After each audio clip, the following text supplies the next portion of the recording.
Hey guys, welcome back to another episode of Earthling Nutrition. Thank you for tuning in again today. Today's topic is covering a viewer's question on food combining. Just what I think about it, whether or not I apply it to my own eating, and, whether it actually has any science behind it.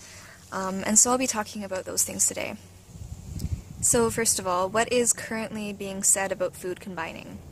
Well, food combining, first of all, is just the idea that because some foods digest slower or faster than others, then we should really be aware of this and eat to kind of facilitate, peristalsis, which is the movement of food throughout your digestive tract. And so, as a general rule, meat and dairy, just animal products, digest the slowest because they lack fiber and often water, and so they just stay in the body longer than any other food. And on this program, a high-carb, low-fat vegan lifestyle, we don't include meat or dairy because there's so many reasons why not, but we just don't include meat or dairy. So the second slowest digesting food would be fatty foods, and so this can include vegan foods because a lot of, processed vegan meats, tofu, nuts and seeds, avocado, high-fat foods that are still plant-based would digest a little bit slower. So next is starch, and then lastly is fruit. Fruit is the fastest digesting. And so, the big thing that lots of people talk about in this community is that you're not supposed to eat fruit right after starch meals, or even you're not even allowed to eat fruit a few hours after starch meals. So if you have a big starch meal in the evening for supper, it's not recommended that you eat fruit as a bedtime snack.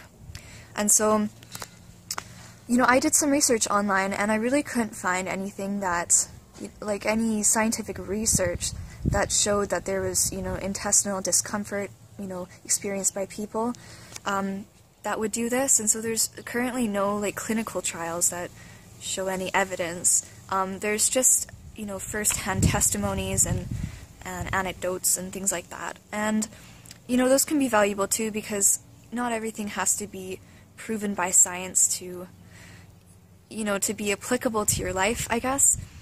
There's a lot of things that if a lot of people are experiencing it, and then you try it and you also experience it, then, you might want to change some things. But let me explain why this might occur as far as just gas and bloating if you consume fruit after starches. And so, because starches take a little bit longer than fruit, they're going to be in your small intestine for a little bit longer because your body is going to be extracting the nutrients and absorbing it all and then using it. And fruit spends a relatively short amount of time in the stomach, just about 30 minutes only. And so when it comes to the small intestine to be filtered into there, there's still starches, and so there's a lack of space perhaps, and so the fruit is forced to stay inside the stomach where it begins to ferment. And so what is fermentation? Fermentation is a metabolic process that converts sugars to acids, alcohols, and gases. And so the acids would cause stomach irritation, maybe some heartburn, things like that. And then, of course, gas would cause gas and bloating and, just a general kind of maybe hardness in the stomach.